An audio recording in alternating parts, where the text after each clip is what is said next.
So what type of camera should you be looking at in order to improve your visual quality as a mortgage broker? Oftentimes people do, especially if they want to have better Zoom calls or they want to have better videos and they're shooting directly into their computer, then people often ask me what cameras they should have. There are lots of different cameras. I myself use multiple different types. One of the things I use a mirrorless, mine is a Canon M50 Mark II, and I have two of those on screen you can see right now, and these are my multiple angles that you see, but they're expensive pieces of kit. All in all, they're going to run you and they ran me about £1,000 for the lenses, for the camera body themselves, and then all the connectors and the cam links and everything else. They aren't what I normally would advise brokers if they're looking to get a camera. What I'd advise them to get is a Logitech BRIO. Now, this camera here that I'm looking up at right now, this is a Logitech BRIO. I'll disconnect it as well in a minute and show you what it looks like, and I'll also show you how you get them online and how you set them up. But that camera is by far the best camera when it comes to webcams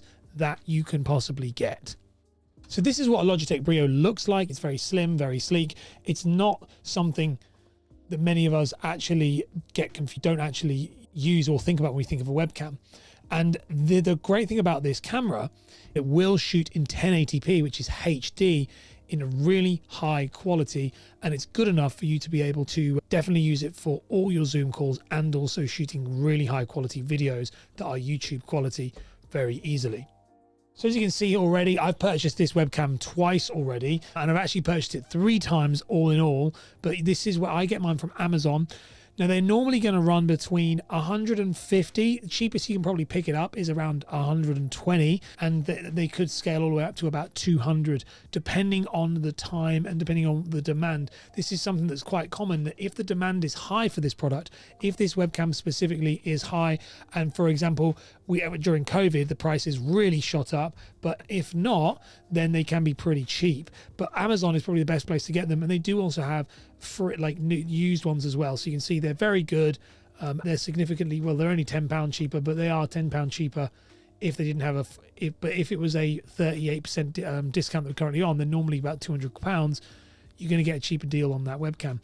It is very good, very simple to use. It just attaches on, and that's what it looks like available to you.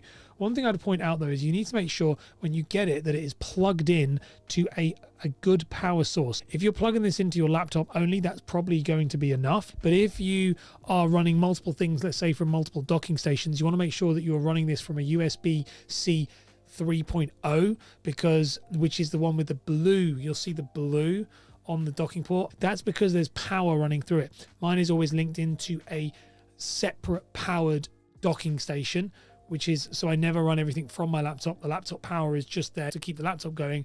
Every other device, so all the cameras, everything else is powered through a separate docking station, because if you don't, you will downgrade the quality. And this is something very common that people do, is they'll say it's not working, the quality's grainy. If you're not giving it enough power, it will down to a lower setting, which means you're paying them for a webcam that's just like any other webcam. So make sure that you do plug it into, if it's directly into your computer and there's nothing else there, just a laptop, and you're putting it on top, no issues.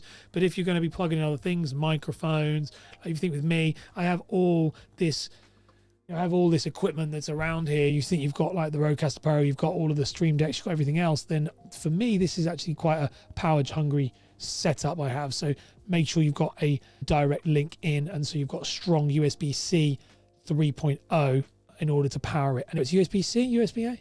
It's USB-A, sorry, 3.0. So normal USB and USB-C input. But it's a USB-C input with it, and it can be a USB-C output if you want to, but it can also be a USB-A if you're going to do it with power. It needs to be a USB-A 3.0. But if you're using a Mac or something like that, you can go USB-C, going to be absolutely fine.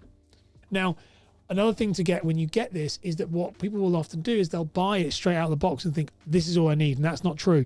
The great thing about the Logitech is that it is paired with some software that gets the most out of it, okay? And that software is called the Logitech G Hub. So when you first get it, it will be written in there. Go over to Google, search for Logitech G Hub download. It'll be the first one on the tab. So as soon as you click on it, it's going to take you to this page, which is logitech.com, or it's logitechg.com/en-gb/innovation/gb-hub.html. this is the software where you'll download for your PC or your Mac, whichever one that you're using. And then from here, this is going to be where you're going to be able to control the webcam. So you'll be able to see here, I've opened up the G Hub and it's recognized that we have a BRIO. Now, by the way, you'll also, if you are using a Blue Yeti microphone, Logitech own Blue Yeti, they will work through the G Hub. So your Blue Yeti will come through this, and you can actually then work on the Blue Yeti and change the settings on that to make it sound better as well. So there is loads of uses for the G Hub if that's the one you're using. Click on there and it's going to open up this, which is the settings you can change for the camera. Now, this is what makes this so good, is you can change it like a kind of like a mirrorless camera. It's not as in depth, you don't have all of the same exposure, but it's super easy to use. These have been set up for me, but you can change the zoom, you can change the focus, you can change the exposure. If you click on video, you can change the brightness, the contrast, the sharpness, the white balance, the saturation. One thing I would advise you don't do is you must never have any of the autos on, because the autofocus, auto exposure, auto white balance, I think it is, they're going to make the image look horrendous. Okay, so what will happen with that is the image will start to move in and out, and it's not great. So you make sure you don't do that. Instead, what you want to make sure you do is you set it up in an environment, have your lights ready, have everything set up, ready to go, and then from there you'll be able to have it all set up so it looks great every single time. Do not fall down that trap. One of the other things you can do with this, which is unique to this webcam, is the ability to get different fields of view. So you can do 65, which is a normal kind of field of view, which is what my mirrorless camera is. You can do 78, which is a standard webcam, but you can even do full 90 degrees, which is slightly fisheyed. It's not fisheye, but it is. And that's what I love it for the studio shot, because it allows you to get that full scope and that full range.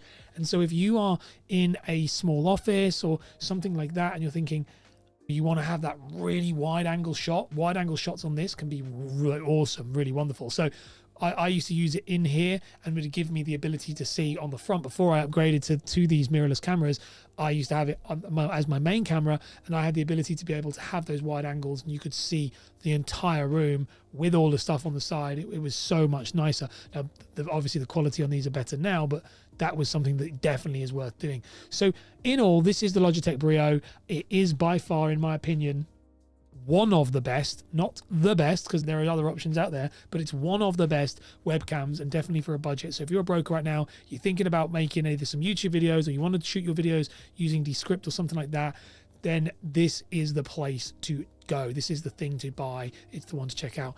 As always, I don't have any affiliates to these as of right now. I may set it up in the future, but you can go to, if you go to the bottom of this, I'll link this specific one in the show notes, but I'll also link it onto my website, which you go to ashbourne.com/tools, and it'll have all the list of equipment and stuff that I recommend. So go and check that out. And yeah, I will see you in the next equipment video. And if you haven't already, check out this video here, which is where I talk about my selfie stick, the best selfie stick, and the unboxing of that, and how I use that for you, which you can use for your mobile phone.